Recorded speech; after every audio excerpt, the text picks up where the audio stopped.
Hello there. Hujambo. We are back again with another African story. We tell African stories in a special way.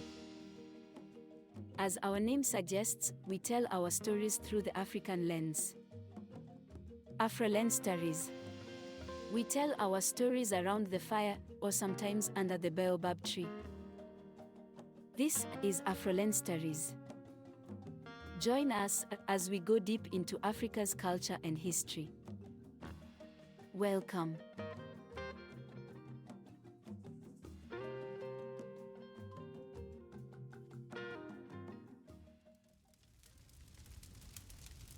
Today, we shall narrate about the Yoruba Art and Culture, Part 2.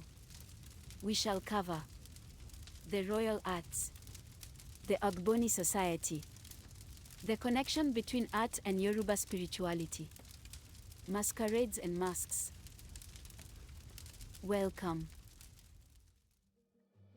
The Royal Arts.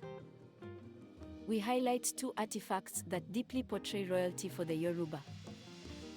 These are the crown and the royal palace, known as Kafin. But first, here is a brief background. It is true that artistic expression in West Africa as a whole has changed across the eras, but the use of art to depict, acknowledge, and celebrate leadership systems has survived. At the apex of Yoruba's leadership system was the king, known as Oba.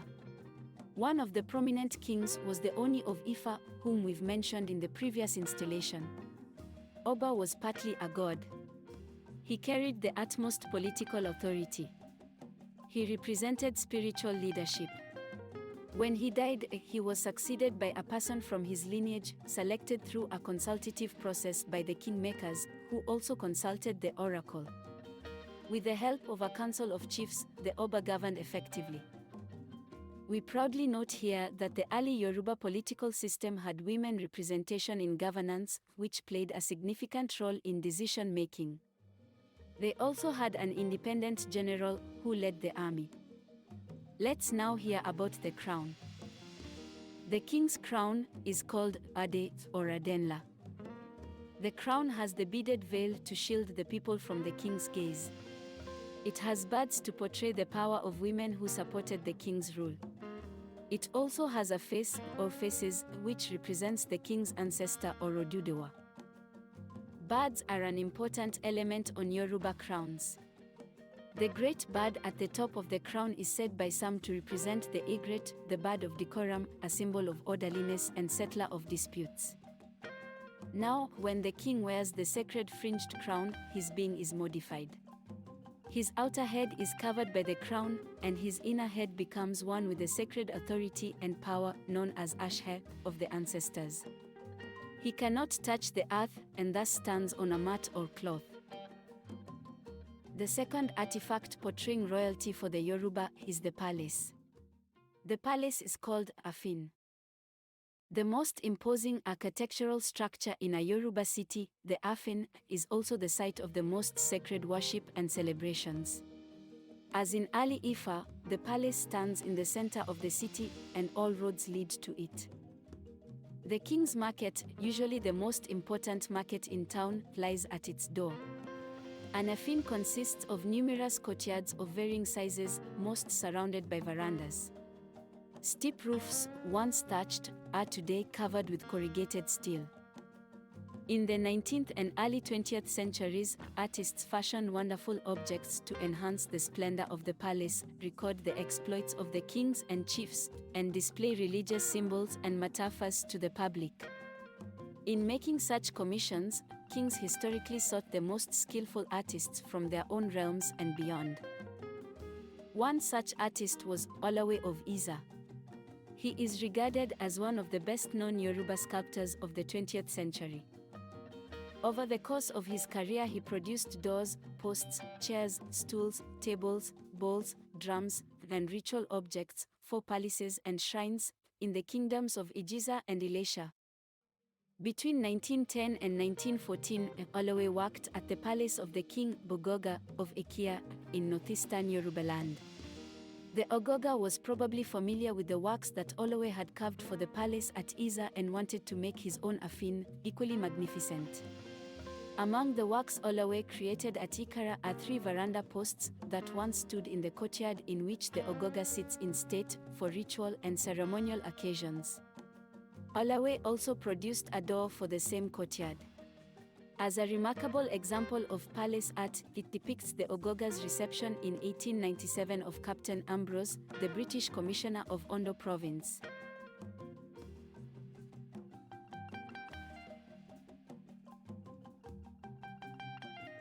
We have now completed the topic of royal arts. Let us now proceed to the second one, the Ogboni Society. Yoruba kings rule with the assistance of a number of councils and associations. Ogboni, an association consisting of both male and female elders, is one of the most prominent. It is understood that the Ogboni organization serves to check the abuse of power by rulers, for the collective moral and political authority of these eminent citizens is as great as that of kings, royals, and officials. In the past, Ogboni acted as a judiciary in criminal cases and was responsible for removing despots from office. Although its authority has been diluted, Ogboni still exercises significant power in traditional Yoruba politics, and its leaders still control the choosing, inauguration, and burial of kings. Ogboni has a special relationship with Earth, who is seen as a deity. Earth is both the giver and taker of life, both mother and father. Earth as the land is the home of numerous spirit forces and beings as well as of ancestors. Ogboni connects those who live upon the earth and those who dwell within, acknowledging the omnipresence of spirits and ancestors, who observe all acts of the living and hear every spoken word. Ogboni employs a variety of art forms in its work, foremost among them being pairs of male and female figures. Large, freestanding pairs, placed on altars are referred to as owner of the house. Known in Yoruba as wanili. Hidden away within the Ogboni lodge, they are accessible only to the most senior members. The pair is treated as a single unit, referred to as mother here. Wanila perhaps alludes to dual aspects of earth, on the one hand hard, negative, and masculine, on the other soft, positive, and feminine. Normally cast in copper alloys, wanila are created under ritual circumstances and prepared with sacred substances. Considered to have great sacred authority and power, Ashhe, the figures emphasize the importance of men and women working together within Ogboni and in the community at large. Scarification marks on the chest of an wanila chest indicate membership in Ogboni. Beaded necklaces acknowledge office in the organization. A cloth largely decorated with geometric patterns, representing a textile called a tagbe, may be draped over the left shoulder. And a conical cap would recall the Yoruba royal crown, and arching feathers, reminiscent of those that adorn the heads of kings. Let's look at other art forms used by the Ogboni. We shall look at the Ogboni drum, called the Agba, an Ogboni sculpture, called Eden, and title clothes.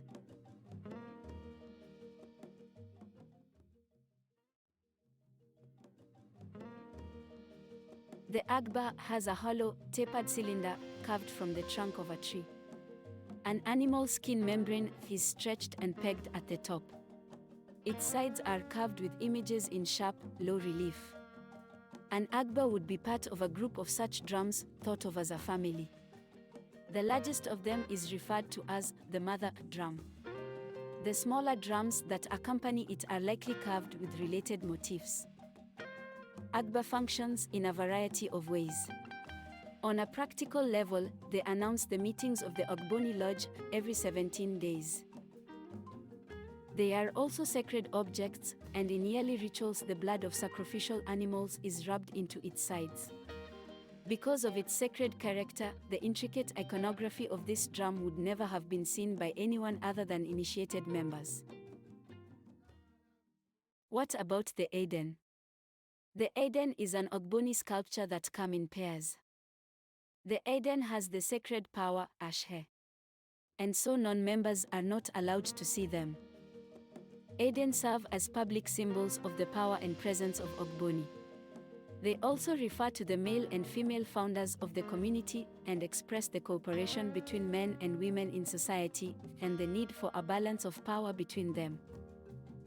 Finally, for the Ogboni Society, let us consider the title clothes. Many Yoruba rituals that acknowledge advancement in position or membership in an organization include the tying on of a distinctive cloth. A number of such special textiles, generically called title clothes, are closely associated with the Ogboni Society. Created by a woman on an upright loom, it is embellished with richly colored geometric designs based on natural forms. Although weavers of such cloths are certainly familiar with the designs and symbols they are asked to create, they are not privy to their underlying meanings unless they too are members of the society, for interpretation is reserved for those who have the right to wear them. The way the Ogboni cloth is finished also carries meanings. For example, in some of the clothes, the fringes are divided and wrapped with threads to create 7 tassels. 7 is a ritually significant number in Ogboni. Thank you for staying with us so far. We want to briefly talk about art and Yoruba spirituality, and finally close with Masquerades and Masks. The Yoruba pay tribute to many gods, generally known as Orisha. An Orisha acknowledged in one part of Yoruba land may not be known elsewhere, or may be thought of quite differently. Some of the gods were created in the beginning of time by the great god, referred to as Olarun, while other gods appear as natural powers such as rivers, mountains, stones, or thunder and lightning. Great heroes may also be promoted into gods as well. The god Shango embodies both of these ideas, in that, while he is the personification of thunder, he is also a glorified culture hero, the 4th king of the Oyo Empire. What are some of the common Yoruba gods? We list them as follows. Orunmila, the Orisha of destiny. He embodies certainty, fate, equilibrium, and order. In Yoruba belief, each person chooses a destiny in the presence of the creator god prior to birth. Orunmila can help people to gain knowledge of their destinies as they live them out. Through him, they can learn which forces control their future and how to manipulate these forces in their favor. Next is the god Eshu. He stands for uncertainty, chance, violence, and trouble. The god Agun is the lord of iron and war. Paradoxically, he is also the founder and champion of civilization, a maker of paths, tiller of the soil, and builder of towns. As for Osanyin, he is the bringer of healing, completeness, and well-being to the human community. And for Yinle, he is a local Orisha of hunting, rivers, and herbal medicine. He is also the companion of Osanyin. And finally, Shango is the Orisha of thunder. The Yoruba have a diviner called Babalawo. The diviner mediates between humans and the god Orunmila.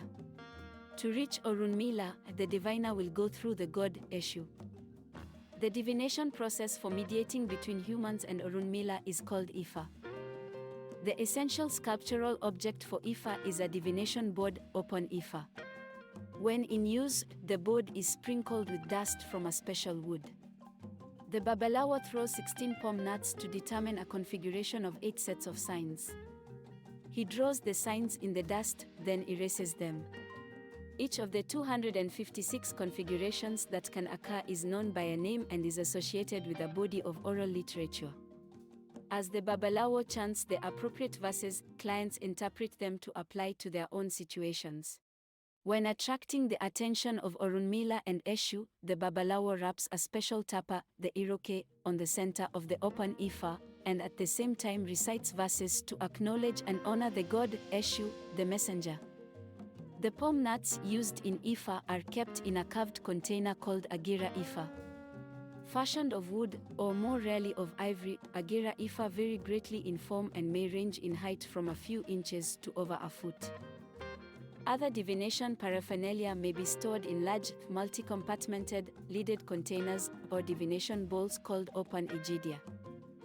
As in most African cultures, shrines are places where human beings interact with deities and spirits. The Ogboni Shango shrine in Ibadan is an example. Sculptural forms are added to the shrine as gifts to the Orisha. One extraordinarily complex and dynamic bowl, probably intended for the altar of an Orisha, was created by Olawe of Iza. We are now finishing up this installation with a brief on masquerades and masks. We will talk of only two of them: the Egungun and the Goleda mask. The most thoroughly dynamic art forms of the Yoruba are masquerades. As elsewhere in Africa, Yoruba masks are not created or perceived as static sculptural entities but as components of a larger, multimedia art of performance that includes costume, dance, music, poetry, and interaction with a participating crowd of onlookers. These masks and masquerades aid Yoruba communities in communicating with the spirit world while they entertain the living. The Egungun. It is the most widespread masquerade in Yoruba land. Myths and legends preserved in divination poetry support the belief that Egungun first appeared among the Oyo Yoruba. This dramatic Yoruba masquerade may have developed in response to ancestral celebrations of the Nupe peoples who live to the northeast of the Oyo region.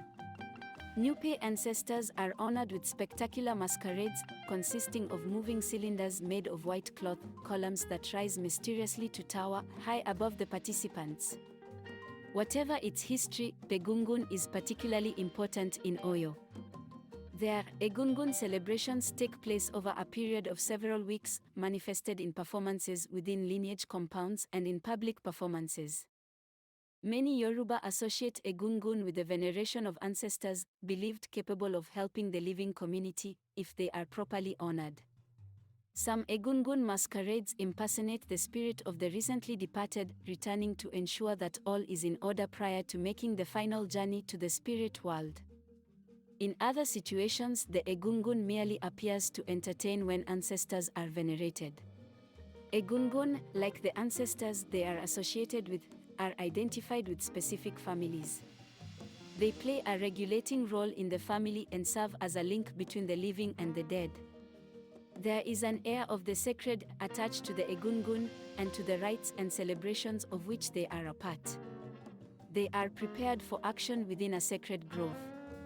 Prayers are said, Ifa is cast, and charms are attached to the body of the masker and placed within his costume.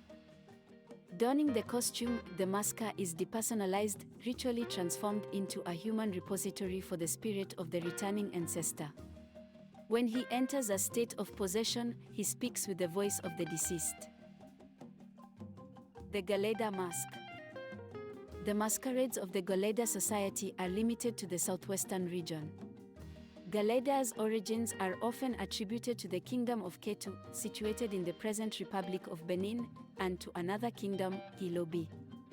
Some suggest that Goleda evolved from celebrations performed in honor of the patron, Orisha of small children, and that the masquerade was modified in response to disputes over royal succession in these two ancient kingdoms. Today the festivals focus on the placation of the great goddess, Ayanla, and on the general well-being of the community. As we share this African art corpus, we express our deepest gratitude to great art historians like Frank Willett, Peter Galek, Dennis Duadan, and Monica Visona, whose works have formed the foundation of this story. On other online sources we also relied. That takes us to the end of our narration today. We don't take your time for granted. Thanks for listening. Keep it here for more stories like this. Kwaheri.